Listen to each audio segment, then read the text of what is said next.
I'm announcing a historic action to rescue our nation's capital from crime, bloodshed, bedlam, and squalor, and worse. This is Liberation Day in D.C., and we're going to take our capital back. We're taking it back. Under the authorities vested in me as the President of the United States, I'm officially invoking Section 740 of the District of Columbia Home Rule Act. You know what that is? And placing the D.C. Metropolitan Police Department under direct federal control. In addition, I'm deploying the National Guard to help reestablish law, order, and public safety in Washington, D.C., and they're going to be allowed to do their job properly. This is not about crime. This is about control. This is not about public safety. This is about power. I believe deeply in not deploying the U.S. military into American cities. We have law enforcement authorities. We have folks whose job it is to actually enforce the law within the United States. Those are police officers. Donald Trump and Republicans in Congress decided to withhold $1 billion in funding at the same time that this city could use that money to actually fund law enforcement. Flashback. This is Brian Tyler Cohen, and you're listening to No Lie. I want to start by talking about defund the police, because obviously with a phrase like defund the police, it is ripe for exploitation by right-wing media. So let me just say this first and foremost. The goal of defund the police is not to eliminate the police. That's an absurdist take. The actual goal of defunding the police is just to reduce the glut of funding to police departments and instead fund social services that have been completely gutted. Social services that would take care of mental health and homelessness and addiction. All of which, by the way, have become criminalized since they've become the responsibility of the police. And it's a vicious cycle. The more those programs are defunded, the more that unqualified cops are forced to deal with them, and the more those unqualified cops deal with them, the more those problems, which are left uncared for, are exacerbated, right? Reallocating funding away from police officers doesn't mean anarchy in America or that the inmates are going to take over the asylum or whatever other Fox News hellscape we're being fed. It just means that police can focus on criminal issues, and those who are actually qualified to respond to issues of addiction and homelessness and mental health can do so that people can actually get the care they need instead of being deemed criminals or just being killed. So let me bring in Geraldo. Well, my first and most important response comes from the Metropolitan Police Department themselves. The 3,000 strong D.C. cops have embraced this emergency deployment. D.C. has been, with all due respect to our nation's capital, a shithole for a long time. Trump keeps his promise to crack down on crime in D.C., and it seems the only people to have a problem with it are the ones most affected by it.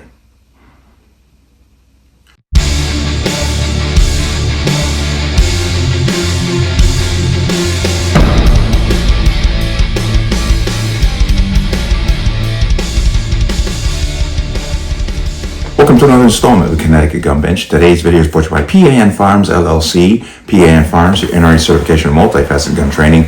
You can reach us at 203-300-6343 or use our website at www.panfirearmsllc.com. As always, there'll be a link in the description box below. If you like channel, like content, and what I do, you can support me with the link. Everything's appreciated. Online store is open. CGP20 will get you 20% off. Free shipping.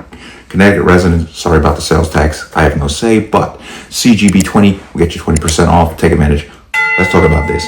Now, several days ago, President Trump said he's going to crack down on crime in D.C.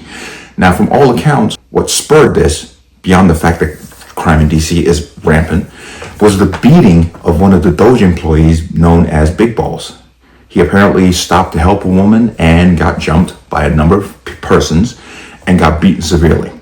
President Trump sending a message to the local leaders in Washington, D.C., clean up the joint or I'll do it for you. Writing a scathing post on Truth Social, blasting city leaders for letting a violent youth crime wave spiral out of control that left Edward Korstein, a former Doge employee, brutally beaten. Look at that photo. The president is calling for juvenile criminals to be prosecuted as adults. The president says, quote, if D.C. doesn't get its act together and quickly, we will have no choice but to take federal control of the city. And the numbers don't lie. D.C. has the 4th highest homicide rate in the nation. Juvenile arrest rates are nearly double the national average. Mayor Muriel Bowser's answer, a curfew. Trump said, okay, crime in our nation's capital is out of control. I'm going to invoke my powers. I'm going to send in the National Guard. I'm going to do whatever I have to stop the crime. It seems the only people that have a problem with it are the people who are actually affected by it.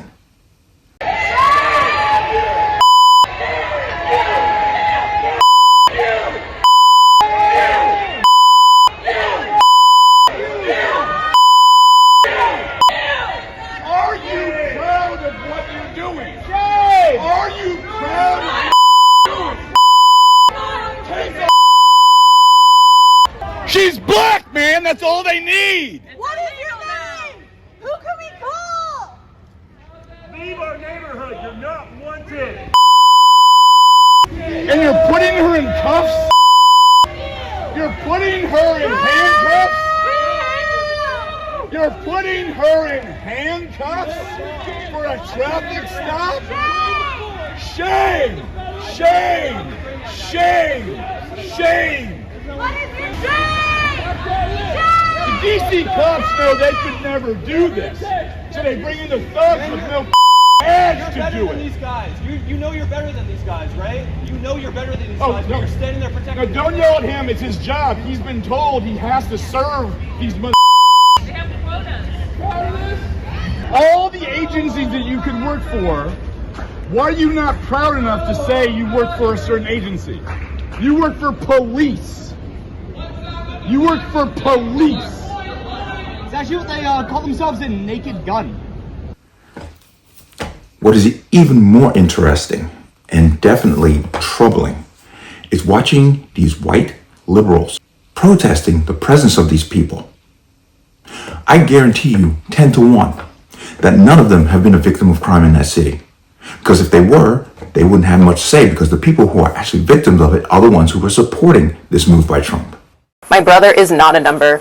All these people are not numbers. They are humans. It was frankly due to the grace of God that the 4 stabs he did get in didn't kill me.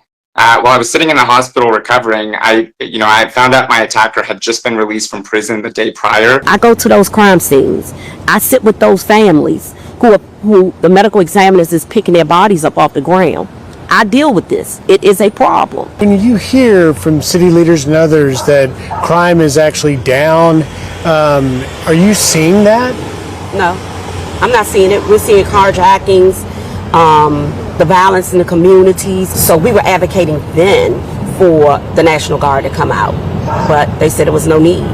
But think about how many lives could have been saved just having them on the scene. Just today, a young lady was shot over on 15th Street in Northeast DC. Does that seem like crime gone down? With all the things that are going on with our president, sending the National Guards out, I don't have a problem with that personally, because if MPD can't do it and they need help, then I'm glad they're able to get the help. DC's police chief says, in the meantime, she's welcoming federal assistance.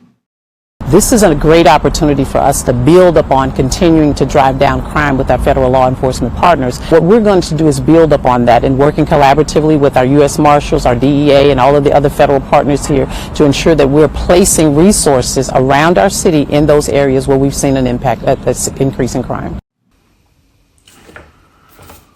But what I really want to get into, apparently now there are some who are taking this to a new level. There are people who are out there actually promoting shooting at National Guard troops. Black people in DC, get your and take care of them police officers like they should have been taken care of 50 years ago. I'm going to tell you now, that is the worst thing you can possibly do. These are the National Guard. They are not going to hesitate to shoot back, which they have every right to do so. But one person took it even further. I'm not the one to condone violence. I'm not the one to condone breaking the law when you can get caught.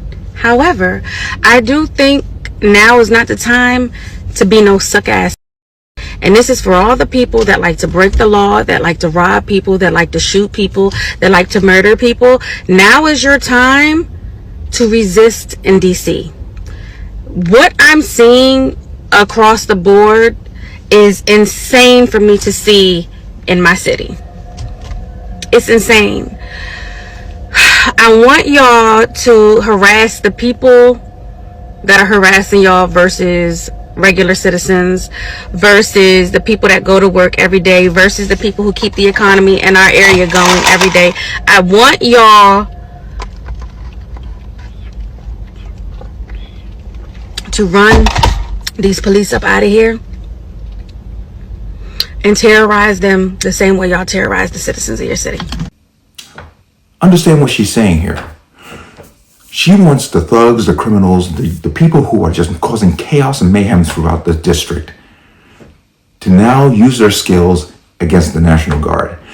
A part of me is saying that's the damn stupidest thing I've ever heard. Another part of me is like, it might help in cleaning up the problem because these people are going a one-way ticket to a pine box if they even attempt to go after these National Guard troops or even the police who are now federalized.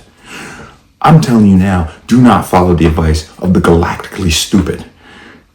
Okay? Because I guarantee you also that these people don't live in the district and they're trying to rile up the people to do an action that they would never do themselves, that they are taking no consequences for. If any National Guard troop is harmed or injured, they should go after these people, especially these two, because they're not the only ones doing it. And it's funny that the people who live in the neighborhoods, who live with the crime, are the ones who are in support of it, and the ones who are not affected by it because they want to virtue signal and play partisan politics are the ones who are out protesting it. But I tell you now, it's common sense. Don't take up arms against the National Guard. Don't shoot at them, because that will be the end of you. If you're not shot and killed, you're going to spend decades in prison for shooting at a federal officer. But this is how idiotic these people are. They would much rather have the crime in the district than have Trump solve it. Think about that one for a minute. But let me know what you think. As always, you can leave your comments in the comment section below. And as always, any statements of violence or statements that lead to violence will be removed. Please like, share, comment, subscribe. Don't forget to hit that notification bell so you're notified the next time a video goes live. I'm going to see you on the next one. Peace.